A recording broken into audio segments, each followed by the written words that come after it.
Саламатсыздарбы, урматтуу телекөрүүчүлөр, Баткен телеканалынын эфир саатын түз эфирде улантабыз. Бүгүнкү программабызда биз соңку жылдары Кыргызстанда электр энергиясын үнөмдүү пайдалануу саясаты ишке ашып келет. Быйыл дагы азыр кыш келери менен жарандардын электр энергиясын көбүрөөк пайдалангандыктан бул ошол электр энергиясын баягы үзгүлтүксүз жеткирүүдө өзүнүн кандайдыр бир таасирин тийгизүүдө. Ошондуктан бүгүнкү программабызда биз дал ушул электр энергиясын үнөмдүү пайдалануу алкагында кеп калабыз. Биздин студиябыздын коногу бар. Баткен электр тармактар ишканасынын директору Маркаев Каланбек Орозович келип отурат. Саламатсызбы? Студиябызга кош келиптирсиз. Алгач ушул азыр электр энергиясын үнөмдөө маселеси келип чыгып атпайбы? Биз эмне үчүн ушул электр энергиясын үнөмдүү пайдаланышыбыз керек деген суроо бар да. Анан ошол эле учурда жарандар арасында биз өзүбүздө ГЭСтер бар болсо, ошол суунун башында отурсак, эмне үчүн электр энергиясын үнөмдөшүбүз керек деген суроо жаралат. Көбүнчө ушундай суроолор берип калат. Эмне үчүн үнөмдөшүбүз керек? Кандай маселе болуп атат да? Саламатсыздарбы? Эң туура суроо берип атасыз. Азыркы эң көйгөйлүү энергетиктер үчүн, бардыгы кыргыз эли үчүн эле эң көйгөйлүү маселелердин бири бул электр энергия болуп калды бүгүнкү күндө. Азыр электр энергиясыз жашоо менимче кичине кыйыныраак болуп калды окшойт. Себеби бардык жагыбыз эле өзү электр энергияга байланыштуу болуп калды. Жашоонун өзү 60-70% электр энергияга байланыштуу болуп калды. Ошондуктан бүгүнкү күндө электр энергиясы күндөн күнгө дефицит болуп кетип атат да. Айрыкча кыш мезгилинде, мына суук түшкөн күндөрдө айрыкча электр энергиянын мындай немеси күчөгөн сайын дефицит болуп кетип атат да. Ошондуктан туура суроо койдуңуз. Биз бүгүнкү күндө Баткен областы боюнча 120 000 абонентибиз бар да. 120 000. Анын 110 000ге жакыны бул үй тиричилик абоненттери. Же болбосо биз чечип айтканда, энергетиктердин тилинде айтканда бул бытовой абоненттер да, үйлөр. Анан жарандар, жөнөкөй жашоочулардыкы үйлөр. Анан кийин калган 10 000ден ашыгы бул не бытовых абоненттер деп айтылат. Булар коммерческий структура, бул бюджеттик ишканалар, мындай жеке ишканалар, ушундай немелерди не бытовый абоненттер деп айтабыз да. Бүгүнкү күндө эми, конечно, электр энергиясыз бардык ишканадагы, үйлөр дагы электр энергиясыз жашоо кыйын болду деп дагы кайталап айтып кетейин. Күндөн күнгө биздин муктаждык көбөйүп атат. Биринчиден, экинчиден Баткен областı күндөн күнгө чоңоюп атабыз. Мындайчасын айтканда, бир жылына 5 000ге жакын, 5 000, 6 000ге жакын үй кошулуп атат. Андан сырткары мекеме ишканалар, жеке ишканалардын көбөйгөнү биз үчүн электр энергиянын күндөн күнгө мындай дефицит болгонунун себептеринин бири болуп атат. Мындайча айтканда 5 000 абонент деген сөзүбүз 5 000 үй. Бул бир чоң бир айыл. Же болбосо биз мына Баткен районунун Бужум айылынга мындай эле бир элестетсек, ушундай бир айыл Баткен областы боюнча жылда кошулуп атат. Бул аз-аздан бир башка айыл өкмөттөрдө, райондордо, шаарларда ушинтип жылдан жылга кошулуп атат. Андан сырткары жылдан жылга жеке ишкерлер мына элди иш менен камсыз кылып атабыз бир жагы, экинчи жагы ошол эле элди жеке ишкерлер аркылуу элди жеке мындай иш менен камсыз кылып атабыз. Ошол эле ишканаларды иштетиш үчүн электр энергия керек болуп атат. Ошонун себептеринен барып бизде электр энергиянын немеси көбөйүп атат да, көйгөйү атат, дефицит көбөйүп атат. Андан сырткары эми, конечно, жылдан жылга элибиз мындай жашоо шарты оңолтуп кетип атабыз. Бул көзгө көрүнүп атпайбы? Айылдарга дагы барсаң, азыр сөзсүз үйүндө бир отопление, бүт бардыгы отопленияны жасап атабыз. Центральный борбордук отопление. Электр энергиясы менен жылыткандар бар алардын арасында. Конечно, электр энергиясы менен жылыткандар почти 70% электр энергиясы менен жылытып атабыз. Андан сырткары аристондорду коюп атабыз, ысык суу, муздак суу, душой немелерди жасап атабыз үйлөргөчү. Айылдарда ушундай немелер неме болуп атат да. Ушундай жашоону жакшыртабыз. Бул эң жакшы да, бул жакшы. Конечно, ушундай жашоо болуш керек да. Жашаш керек, ошентип жашашыбыз керек. Бирок ошол менен эле катар бизге мындай проблема десек болот, бул электр энергиянын тартыштыгы болуп атат. бардык себептер ошондон келип чыгып атат да. Биз жылдан жылга эми электр энергияны өндүрүүнү көбөйтүшүбүз керек. Мына азыр мамлекеттик саясаттагы, энергетика министрлигинин саясаты ошондой болуп атат. Ошол мини гэстерди куруу боюнча чоң проекттерди и ушул инвестиция тартып, ошол мини гэстерди куруу боюнча, андан сырткары Камбар ата бир гэсин мына куруу мына быйылкы жылы башталды. Кудай буйрса ушундай гэстерибиз неме боло турган болсо, не только биз азыр гидроэлектр энергия, суудан электр энергияны пайда кылуу, иштеп чыгаруу биздин ушул неменин 10% пайдаланып атат экенбиз да. Кыргызстан 10%. 90% биз суудан электр энергия пайдалана албай атабыз. Эгерде ошол 90%-ни биз гэстерди, мини гэстерди кура турган болсок, биз не только немен азыркы башка мамлекеттерге электр энергия сатканга бизде мүмкүнчүлүк бар да. Ошонун мамлекетти, биздин бюджетибизди толтурганга бир момент Кудай буйрса ошондой неме келет. Жакынкы жылдарда ошондого жетишебиз деген неме боюнча иш жүргүзүп атат. Биздин министрлик и мамлекетте да ошондой саясат жүрүп атат деп бардыгыбызга белгилүү. Ошондуктан азыркы учурда электр энергияны үнөмдөшүбүз керек болуп атат. Бул зарыл болуп турат да, учурдун талабы болуп атат. Анан Калан Орозович, мындай байкасак бүгүнкү күндө бир гана Кыргызстанда эмес, байкап турсак коңшу мамлекеттерде дагы наразычылыктардан улам билип жатпайбызбы? Электр энергиясы, газдын тартыштыгы боюнча маалыматтар чыгып жатат. Кошуна мамлекеттер деги эле дүйнө жүзүндө. Бизде ушул Кыргызстан электр энергиясын сатып алуу, сатуу маселелери кандай болуп атат бүгүнкү күндө? Эң туура айттыңыз. Азыр бул бир эле биздин коңшу мамлекеттер эмес, дүйнө жүзү боюнча эле бул электр энергия жана газ маселеси жаралып турат. Ошол эле учурда ушу коңшу мамлекеттерде да ушундай проблемалар. Буну интернет булактарынан дагы өзүбүз дагы, элибиз дагы көрүп турат. Азыркы учурда эми бардык нерсе салыштырмалуу айтылат экен да, биз дагы интернет булактарын карап туруп, анан жеке мындай немелерди карап тургандан кийин айтып атабыз. Ушул азыр коңшу мамлекеттерде бүт бардыгында ограничение кирди да, электр энергиянын убакыты менен өчүрүүлөр болуп атат. Бирок бир гана биз азыр Кыргызстан биз электр энергияны үзгүлтүксүз электр энергия элибизди камсыз кылып атабыз. Бүгүнкү күнгө чейин авариялык учурлар гана болбосо, калган учурда биз 24 саат электр энергия камсыз кылып атабыз. Бул электр энергия бир эле жарыктык үчүн эмес, элибиз бардыгы азыр почти 70%, 60-70% бул жылуулук үчүн пайдаланып атабыз да. Себеби көмүргө караганда биздин электр энергиянын баасынын арзандыгы биздин ошого түртүп атат да элибиздичи. Конечно, 77 тыйындан электр энергия турса, анан көмүрдүн баасы буга караганда эсептеп чыгып атабыз да, анан арзан болуп атат да электр энергия. Ошон үчүн электр энергияны көп пайдаланып атабыз да. Эми азыр биз ушул учурдан бүгүнкү келгенибиздин дагы бир сиздердин мына чакырдыңыздар, келгенибиздин дагы себептери ушу элге түшүндүрүү ишин жүргүзүшүбүз керек болуп атат. Телевидение, радио, интернет булактары аркылуу же азыркы бүт биздин бардык кызматкерлерибиз, энергетиктер бардыгыбыз үймө кирип ошол элге түшүндүрүү ишин жүргүзүп атабыз. Бул эмне үчүн? Биз энергетиктер өзүнүн кызыкчылыгы үчүн же бир нерсе сактап калайлы, үнөмдөйлү деген башка жагынан ой туура элибиз туура түшүнүш керек да. Биз ушул 24 саат элди кыштан жакшы жарыктыкты берип калайлы деген оюбузда, максатыбызда ушу элге жеткирели деп атабыз. Бизде башка максат жок. Берден бир акчаны же үнөмдөп калыш, же болбосо акчага чыгарып калыш деген ой жок. Бул элибиз туура түшүнүш керек да. Биз ошо элибизге 24 саат свет беришибиз керек, жарыктык беришибиз керек. Кээ бирки жерлер бар, туура кээ бирки үйлөрдө мисалы жылуулук үчүн пайдаланбаска аргасы жок да, электр энергиясыз болбой калат. Ошондой мисал келтип, көмүр жакка мүмкүнчүлүгү жок да. Мисалы центрдеги немелерден газ жок, Баткенди центринде газ жок, мисалы Лейлек зонасында, Лейлек районунун центрлеринде же болбосо кээ бирки райондордун центрлеринде ошондой моменттер бар да. Ошондой домдор бар мисалы. Айылерге башкарганыбыз жок, электр энергия менен камсыз кылышыбыз керек.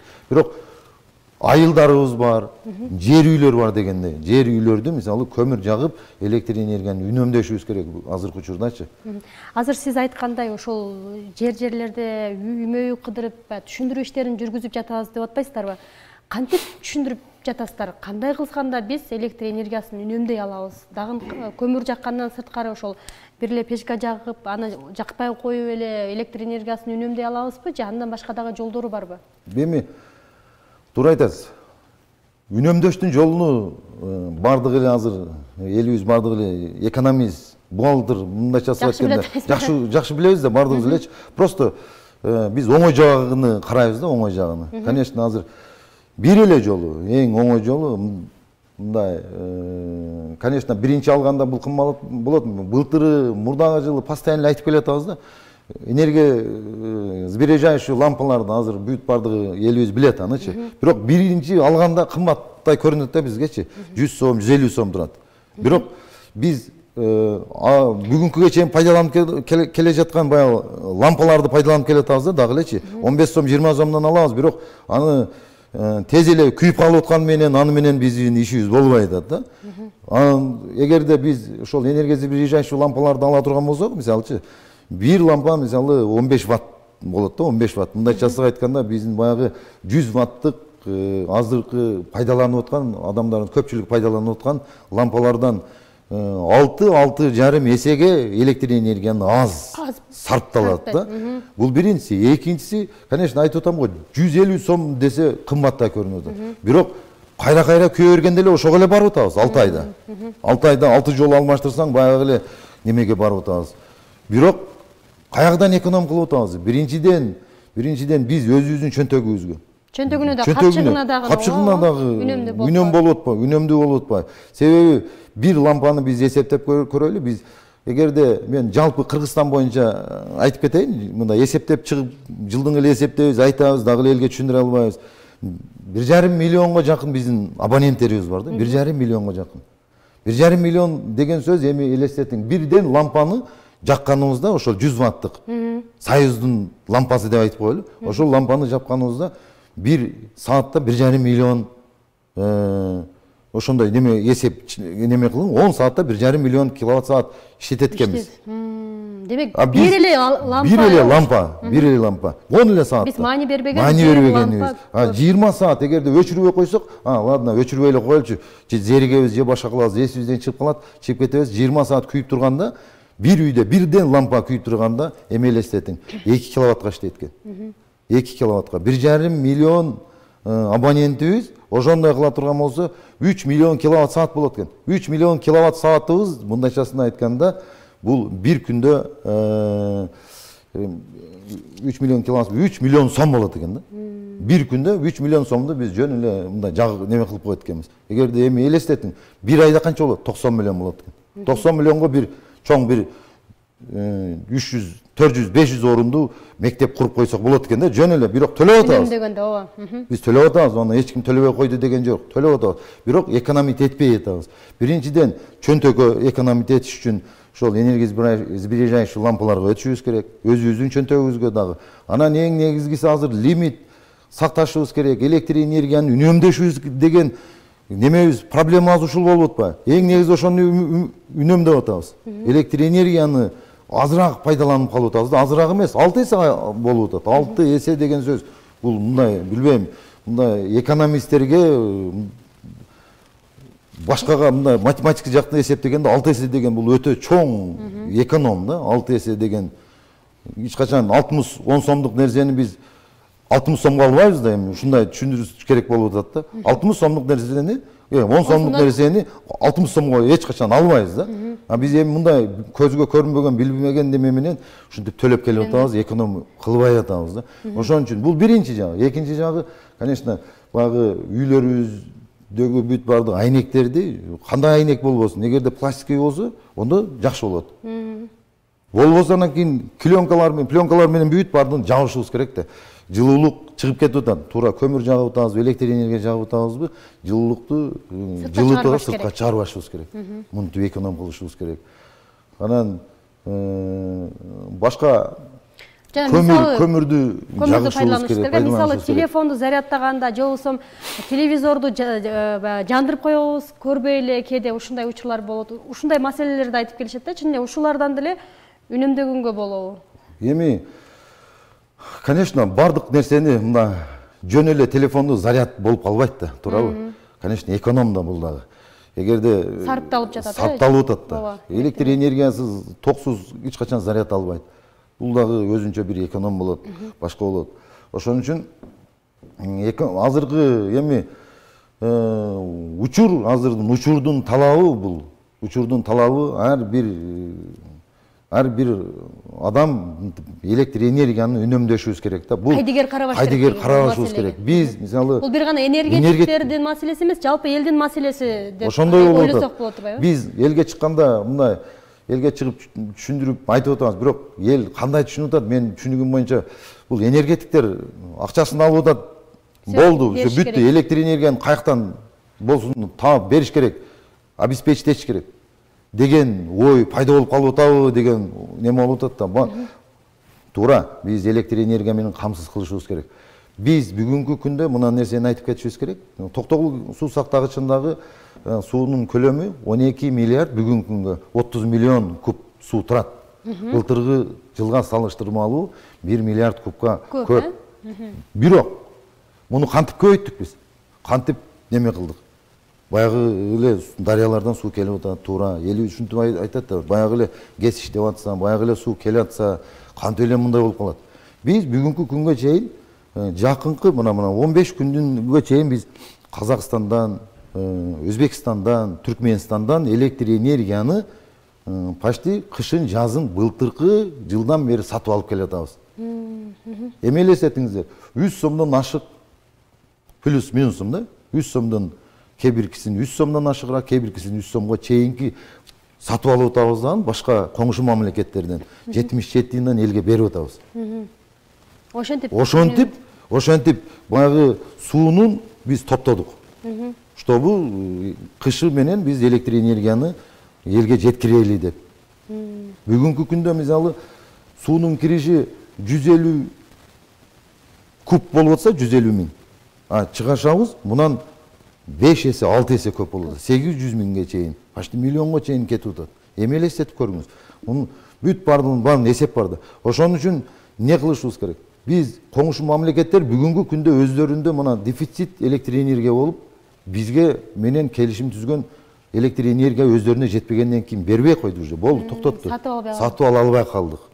Ошондуктан биздин азыр бүгүнкү күндө бардык ГЭСтерибиз, мини ГЭСтерибиз тесттерден чыккан, иштеп чыккан электр энергиябыз өзүбүзгө жетпей калып атат. Ошол кайсы моментте? Туура, азыркы учурда мына азыр саат канча болду? Саат 3 болду.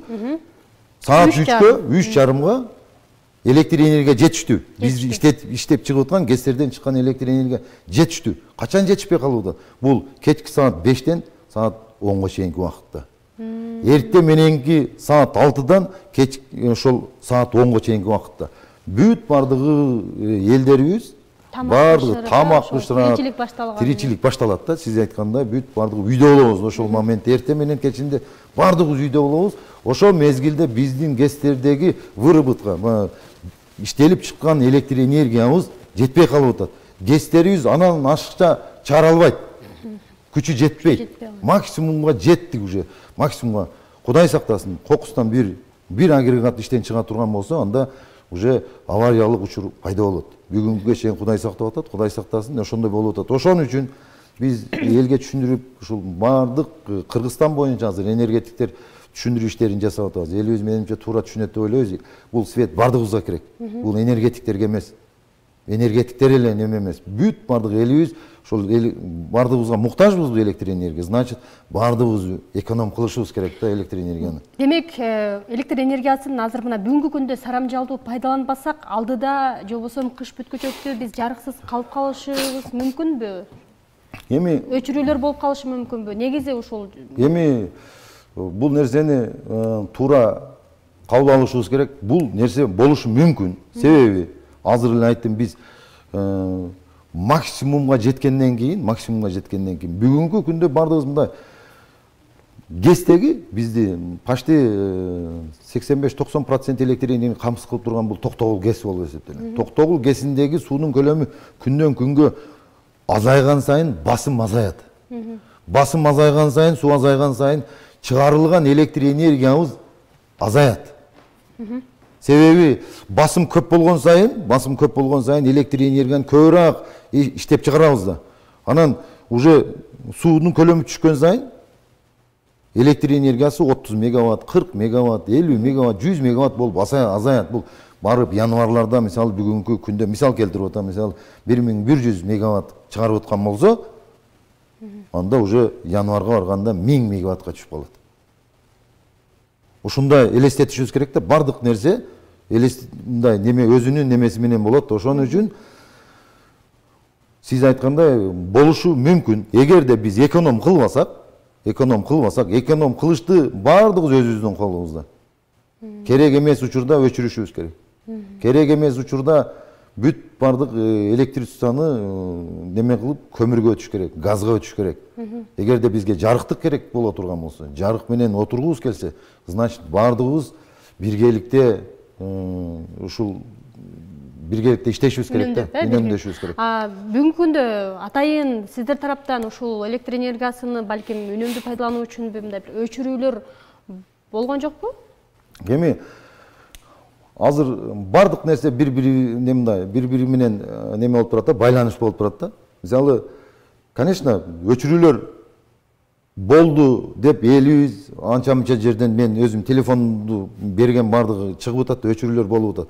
Өчүрүүлөр болгон жок. Бул деген нерсе ошондой учурда өтө нагрузка болгон учурда биз баятан бери айтып калатам, күндөн күнгө уже электр энергия болгон муктаждык көбөйүп атат. Элибиздин саны, абонентибиздин саны көбөйүп атат. Жеке ишкерлер көбөйүп атат. Электр энергия нагрузка өтө көп болуп атат. Тем более азыр кыш болду, баарды жылуулук үчүн пайдаланып атабыз. Анан, конечно, эскилиги жеткен трансформаторларыбыз, линияларыбыз нагрузка түшкөндөн кийин үзүлүп атат, күйүп атат да. Анан ошондой учурларда өчүп атат. Не үчүн? Жазы менен өчкөн жок. Мына өзүңүз дагы мына өзүңүз ойлосоңуз, азыр бүгүнкү күндө жай мезгилде сиздер тамак пышырып атканда плитаңыз бир 20 минутта же жарым саатта тамак пышырган болсоңуз, азыркы учурда может 1 саат болуп калышы мүмкүн да. Үйлөрдө жылыта албай калат. Үйлөрдө да жылыта албай калган немел жерлер бар. Муну моюнга алышыбыз керек. Конечно, неден болуп атат? Баардыгы келип туруп эле ушул плиталарды пайдаланып атабыз. Электр энергия менен жылыта турган. Пайдалангандан болуп атат. Нагрузка көп болуп атат. Биз эми система өзү жаңыланыш керек. Система өзү жаңыланышыбыз керек да. Система деген мисалы трансформаторлар жаңыланышы керек, линияларды жаңылаш керек. Бул 60-жылдардан бери, 70-80 жылдардан бери иштеп келаткан бүт бардыгы трансформатор, линиялар жаңылашыбыз керек да. Качан жаңылайбыз анда? Дагы кошумча суроо болсун, ошол электр энергиясынын облустагы ошол балким жана сиз айткандай электр чордондору баары кышка даярдык көрдүңүздөр да сиздер буга чейин, негизи кышка даярдыктар көрүлдү же дагы деле бул маселе улануудабы? Биз 1-ноябрга карата толук кышка даярдыкты бүтүргөнбүз. Текущий дейт, капитальный ремонттордун баардыгын бизге планга кирген кирген иштердин баардыгын бүтүргөнбүз.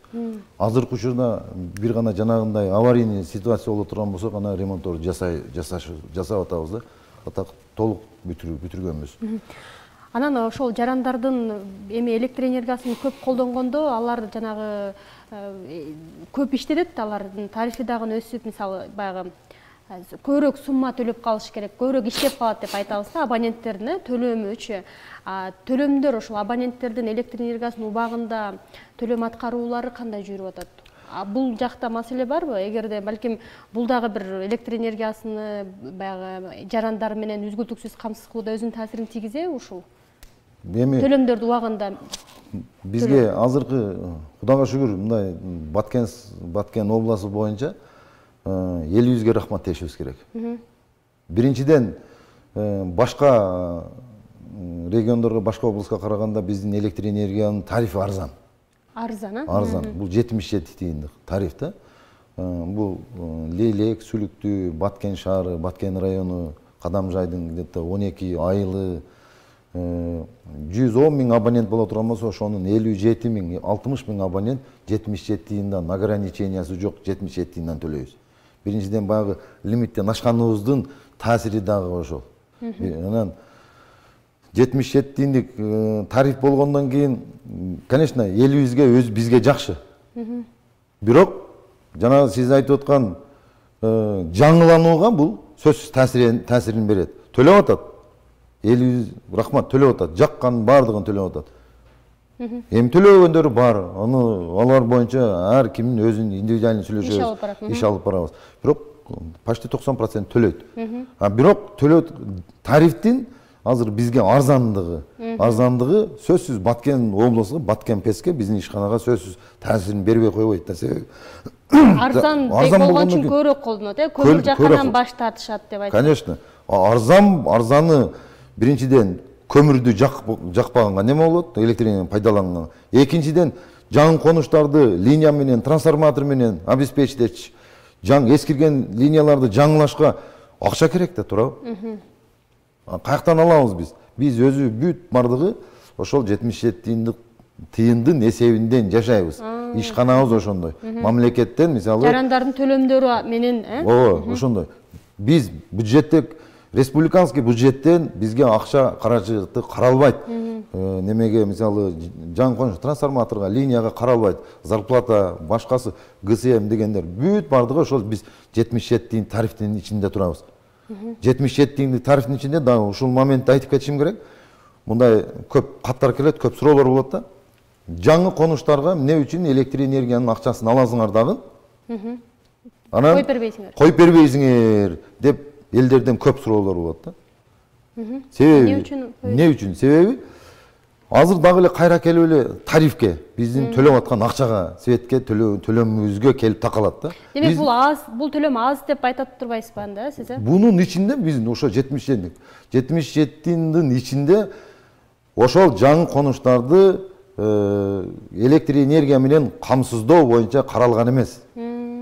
Жаңыдан трансформатор, жаңыдан линияларды тарифтин ичинде жок. 77 тыйындын ичинде жок.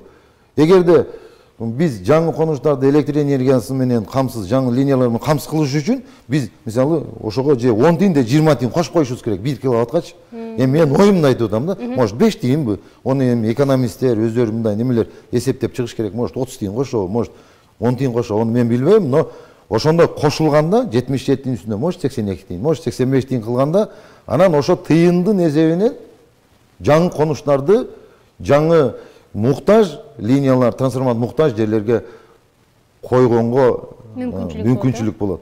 Азыркы мына тарифтин ичинде жок. Аны турда ким коюп берет ошо жаңы конуштарды? Аны азыр эми 20 статья турат, бул мунун көп талаш тартыш жаратып атат бул немедечи 94-жылкы немеде мыйзамда жазылып турат. Бул республиканский бюджеттин эсебинен не только бул электр энергия, жол, суу, газ, электр энергия, таза суу бүт бардыгы ошол каралсын деп турат да. Биздин немебизде мындай нерсе жок. Мындан сырткары жарандардын ошол жанагы төлөм аткаруу боюнча тарифтин баасын сиз 70 тыйын деп атпайсызбы? Андан сырткары 77 тыйын. Андан сырткары ошол аз камсыз болгон Баткен облусунда аз камсыз болгон үй бүлөлөр, ошол чек арадагы жарандарга 50 тыйындан деп дагы айтып келишти да. 50 тыйын төлөшөт башкаларга салыштырмалуу. Ушундайбы? Туура. Аз камсыз болгон үй бүлөлөр булар пособие алуучулар да. Туура. Малоимущественный деп неме болуп келет. Бул Баткен обласу боюнча 14200 ушундай 14200 ушундай абонентибиз бар да, пособие алуучу. Пособие алуучулар булар бүт бардыгы 50 тыйындан төлөйт, 50% эмес. 50 тыйындан төлөнөт. Аз. 50 тыйын деген тариф бул эми элестетип көрүңүн, ошондой 50 тыйын. Төлөсүн биз немебиз жок. Мамлекеттен кандай мүмкүнчүлүк каралган болсо биз бардыгын жасайбыз ошондой. Рахмат, анда биздин программабыз соңуна чыгып баратат. Демек дагы бир программабызды жыйынтыктап жатып, биз телекөрүүчүлөргө дагы бир ирет эгерде биз кышы менен ушул жарыкты мындай кенен пайдаланышыбыз үчүн азыртадан электр энергиясын үнөмдөшүбүз керек деген маселени биз жанатан бери талкуулап атабыз, айтып жатабыз. Биздин оюбуз менен биздин телекөрүүчүлөрүбүз дагы макул болуш керек. Программабызды жыйынтыктап жатып дагы бир ирет ушул телекөрүүчүлөрүбүзгө эмне үчүн биз ушул электр энергиясын үнөмдөшүбүз зарыл деген кайрылуу жасап койсоңуз болот. Рахмат. Мен мындай келгенимдин себеби ошондой болуп атпайбы? Электр энергияны мындай үнөмдүү кеңири деп айтып кеттиңиз. Кеңири эмес, мында үнөмдүү пайдаланайлычы. Жок, кийин биз кыш ичинде кеңири пайдаланыш үчүн азыр деген үнөмдүү пайдаланышыбыз керек дейбайбы? Ошондой. Мен учурдан пайдаланып, элибизден суранып кетем. Азыркы учур чындыгында бардык эле, не только электр энергия, бардык нерсени эконом кыла турган мезгилде, бардык нерсени эконом кылабыз да. Үйдө жашоодо өзү ошондой. Ошол эле немеде эми азыр эле айтып кеттик, 60-70% биз электр энергияга байланыштуубуз да. Жашоодун өзү ошондой. Ошон үчүн суранып кетем элден. Азыр ошол кыштан жакшы үзгүлтүксүз электр энергия менен чыгабыз. Бизге свет керек, бардыгыбыз бир ушундай жарыктыкта отурайлы, жылуулукта отурайлы десек, анда биз бизди туура түшүнүү менен кабыл алат деп ойлойм. Электр энергияны үнөмдөшүбүз керек. Эң кайсы мезгилде? Эртең мененки саат 6-дан 10-го чейинки, 9-га чейинки, кечиндеси саат 5-тен саат 10-го чейинки аралыкта бүт бардыгыбыз көмүргө өтүшүбүз керек. Анан конечно, бардыгыбыз бул нерсени мүмкүнчүлүгүбүз жетет, мүмкүнчүлүгүбүз элибиз туура түшүнөт, мүмкүнчүлүгү дагы бар деп ойлойм. Ошол болушунча электр энергияны ошол азыраак пайдаланса деп суранып кетем. Анан дагы бир айтып кете турган нерсем, ошо жеке ишкерлерге, ушул биздин бытовой ушул абоненттерибизге бардык ошол бизде алган уруксат кагаздарыбыз бар да. Уруксат кагаздарыбызда бардыгында жазылып турат өзүчө. Биз ар бир электр энергияны колдоочулар менен барып түшүндүрүү ишин түшүндүргөнүбүздө дагы айтып келе жатабыз. Уруксат кагаздарында отопление, жылуулукка уруксат барбы? Колдон. Уруксат жокпу? Анда уже колдонбошубуз керек. Анда биз ошол уруксат кагазын жокко чыгарып өчүргөнгө мажбур болобуз. Мен учурдан ошондой айтып кетишим керек. Ошо жеке ишкерлерге дагы ушул абоненттерибизге, жөнөкөй үй тиричилик абоненттерине да айтып кете турган, ошол эгерде уруксатыңыздар жокпу жылуулукка, значит анда колдонбошубуз керек. Эгерде биз барып текшерген учурда андай боло турган болсо, анда эскертүүсүз биз ушул уруксат кагаздарын жокко чыгарып, анда электр энергияны өчүргөнгө мажбур болобуз да. Анан акырында дагы айтып кетерим, ушул электр энергияны үнөмдөйлү. Кудай буйрса кыштан эсен аман жарыктыкты берип чыгайлы. Рахмат. Буйруса. Рахмат сиздерге дагы. Ошол эл арасында түшүндүрүү иштерин жүргүзүп атыпсыздар, ушул бир ишти колго алыпсыздар. Ишиңиздер ийгиликтүү болсун. Биз болсо ушу менен программабызды жыйынтыктайбыз. Урматтуу телекөрүүчүлөр, биз бүгүнкү талкуулаган маселебизди сиз эгер көргөн болсоңуз, электр энергиясын үнөмдүү пайдаланууну балким сиз башка жакындарыңызга, кошуналарыңызга, туугандарыңызга, досторуңузга дагы эмне үчүн электр энергиясын үнөмдөшүбүз зарыл деген суроону сиз дагы түшүндүрүп айтып кетесиз деген ишенимдебиз. Ушу менен программабызды жыйынтыктайбыз. Берүүнү мен Миңгүл Көчөрү алып бардым. Кийинки көрсөтүүлөргө чейин аман туруңуздар.